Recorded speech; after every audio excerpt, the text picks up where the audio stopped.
Nakita ang isang fetus sa isang videoke bar sa Magsingal, Ilocos Sur. Inaalam pa kung sino nag-iwan nito. Makibalita tayo kay Mark Masudog ng GMA Ilocos.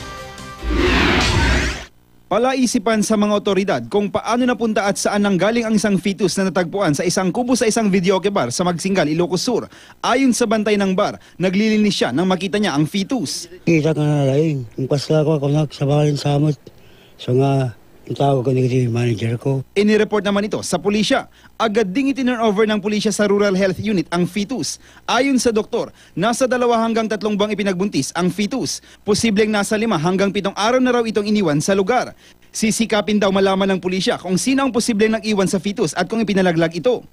Siyempre, lang ang madayo sa Diyos siguro. Hindi nga rin nagsasarod-sod kami mo. Tiga nagiti doktora dito yung kalau lagi tay mamutay nga ubigan lagi tay pagpa-check-upan katawang mo kasla padigay nga area.